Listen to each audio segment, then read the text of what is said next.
అందరికీ praise the lord. 7th March ఈరోజు యేసయ్య మిమ్మల్ని చూసి చెప్తున్నది ఏంటంటే, మనకు బలమై ఉన్న దేవునికి ఆనందగానము చేయుడి అని కీర్తనలు 81:1లో చెప్పబడింది. Singh allowed to God our strength. ఈ కీర్తన దేవుని స్తుతించడానికి పిలుపుగా ఉంది. ఇది ఇశ్రాయేలు ప్రజలు పండుగ గల సమయంలో దేవునికి స్తోత్రం చేయడానికి పాడిన గీతం. ఇక్కడ దేవుని గురించి 2 ముఖ్యమైన విషయాలు చెబుతుంది. ఆయన మన బలం, ఆయనకు ఆనందంతో స్తుతి చేయాలి అని. కాబట్టి ప్రియమైన బిడ్డల్లారా, దేవుడు మన బలం అని గుర్తించుకోవాలి. స్తుతి ఆనందంతో చేయాలి.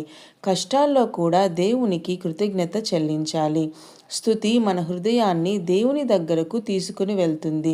దేవుడు మన బలం, అందుకే ఆనందంతో ఆయనను స్తుతిద్దాము. చిన్ని ప్రార్థన. ప్రియమైన పరలోకపు తండ్రి, నీకు స్తోత్రాలయ్యా. నీవే మా బలం అని మేము నమ్ముతున్నాము తండ్రి. మా హృదయాలను ఆనందంతో నింపి నిన్ను స్తుతించున్నట్లు చేయుమయ్యా. మా జీవితం మొత్తం నీకు స్తుతి గీతంగా మార్చినట్లు నడిపించుము తండ్రి. యేసు నామములో అడిగి వేడుకుంటున్నాము తండ్రి. ఆమేన్.